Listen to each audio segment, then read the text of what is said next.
Everyone, it is 6:01 on this Monday. Jason Hackett here with you. Alicia has the morning off. As you saw there, a lot to get to this morning. We're going to talk about all of it in just a second. But first, let's get to John in the backyard, coming off of a scorcher of a weekend and some powerful storms up north. Yeah, I was thinking everybody in Bemidji this morning. That was the same strength as an EF2 tornado with straight line wind damage. So a very scary situation. And even last night, I'm watching a tornado watch up there, but thankfully it wasn't nearly as bad as it was the other day. So again, a lot of cleanup still, so help your neighbor. The good news is I have a lot of good news. It's 57 at Thief River Falls. Blazing hot here in Menominee in the Twin Cities, like the hottest morning of the year, bar none, because it's still high humidity. And you can see the southwest winds get out of here. Here comes the northwest winds, which I will gladly take. And what else is good is the weather has gone from actually pretty strong storms this morning. This one up here, up in Grand Marais, made me think, maybe these get rolling, but so far they've been showers. So Marshall, Willmar, and Brainerd, this continues. But we are tracking a little rain here. If you're in Melrose, over Long Prairie, Little Falls, and Brainerd, you have some rain here in the next hour or two. I'll show you future radar. We'll time out a couple of chances for showers here in the metro this morning, and your full forecast coming up. CC. Good morning. Happy Wednesday, 6:02. Let's start off here with the big map. You can take a look at your own route. You shouldn't see anything that's slowing you down, any significant situations. There's of course out there, there's going to be some existing construction projects, but other than that, things are pretty quiet out there. But the one thing that I will say has been an issue over the weekend and even into this morning is road buckling. This is a non-confirmed case of road buckling. This is Highway 8 in the Forest Lake area as you're moving up from that 35W 35E split onto 35. Crews were here not too long ago clearing up this situation. This right lane was closed. We're also seeing road buckling situations in Minneapolis on 394 westbound at Penn Avenue. That's also cleared up. But again, it's a reminder that with the really hot weather, the roads really don't like that. So they start to buckle. When that happens, MnDOT wants you to call 911 so their crews can get this fixed up. But this was the most recent situation. Not seeing any other situation like that right now. I'll let you know if I do, though. Over this next hour or two, we'll be talking about some more construction projects. Jason. All right, a lot going on there. Cece, we'll talk to you soon. Thank you very much. Trees flattened, homes destroyed, and this morning still more than 1,000 people are waking up without power in northern Minnesota after those powerful storms hit the area about 48 hours ago. The storm tore through cabin country in Beltrami County, and the city of Bemidji, which is about 3.5 hours northwest of the Twin Cities, was hit especially hard. Michelle Beck has been tracking the new information coming in overnight. She's at the live desk with more. Good morning, Michelle. Well, hey, Jason, the mayor of Bemidji is calling this a generational event. So here is a glimpse of why. Now, it is certainly down from where it was about 48 hours ago, but even now we are still seeing outages. More than 1,600 customers right now in the dark. So take a look at all the evidence of the weekend storms in Bemidji, putting the county in a state of emergency. The emergency management director is saying the destructive straight line winds were exceptional and that top wind speeds were as high as 120 miles per hour, much like a Category 3 hurricane. Plus, with sweltering heat, county officials say the Red Cross and Salvation Army will support the ongoing response with meals and water to those who need it. Something unprecedented in our community, something I've never seen before being here 50 plus years. Yeah, we spent our time in the basement and I did some hot and heavy praying. And we're okay.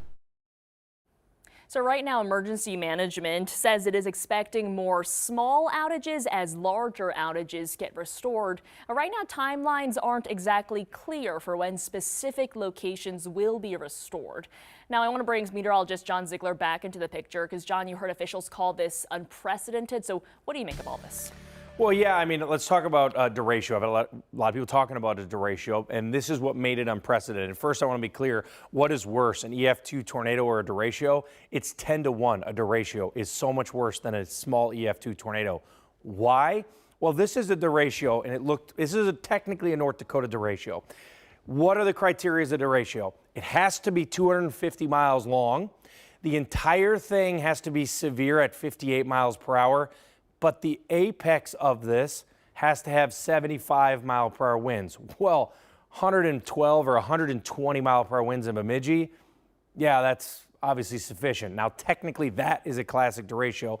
I only was able to get pictures of this because of how far in the pass I had to go. But here's Bemidji right here.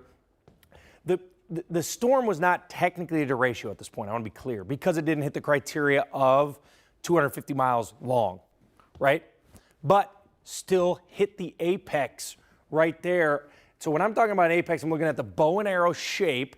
You want to see a nice couplet back here, and you want to be, well, you don't want to be, but they found themselves right on that apex, and that's how we had winds over 110 miles an hour. You can see the aftermath with all the damage and destruction out there. John, thank you for that breakdown. You can stay up to date with your latest forecast on KARE 11 Plus, our streaming app for your TV. Download and scroll to KARE 11 Weather Impact 24/7 for local forecasts and live radar around the clock. We're also tracking new developments in the Iran-Israel conflict. President Trump taking to social media just before midnight, claiming the U.S. obliterated Iran's nuclear sites. This comes hours after Governor Walz put Minnesota on alert for potential threats after those bombings. Audrey Russo has been monitoring the situation all night. She's live at the state capitol right now with more. Audrey. Yeah, Jason, in the last 8 hours on Truth Social, President Trump used the words monumental damage to describe what happened in Iran over the weekend.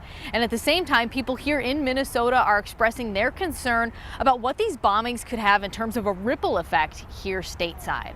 Now, just to recap exactly what happened, the United States over the weekend bombed 3 key nuclear sites and facilities in Iran. Now, you can see some of that aftermath in images that have been put out by different defense agencies. Local officials and peace activists spent the last week watching to see if the administration would wade into this escalating conflict between Iran and Israel. And at a demonstration last night, people with family ties to Iran spoke out about the impact another war would have on their region. And at the same time, local security experts describe these bombings as strategic. Right now, to our families that are living through this, the second war in 50 years, think about that. 2 wars in the last 50 years the Iranians have had to deal with. That means the world to my family right now.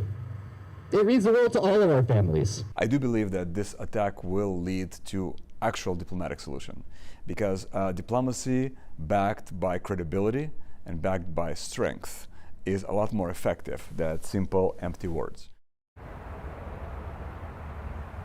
Now, Governor Walz says that he's asked his public safety team to be on high alert for any potential threats or retaliations from Iran that could be directed towards Minnesota. So far, he posted on X saying that he hasn't seen any threats, any known threats really at this time. But coming up in a half hour, we're going to talk a little bit more about what some of these potential threats from Iran to the U.S. could look like per the Department of Homeland Security. For now, though, Jason, I'll send things back to you. Audrey, thank you so much. Starting tonight, new security measures are taking effect at Boom Island Park following a deadly mass shooting there earlier this month. The Minneapolis Park and Recreation Board says the park entrance road, parking lot will close now at 9 p.m. The park will still stay open past that time. A mobile camera set up there after the shooting will remain, and the park board's violence prevention team will be patrolling the area.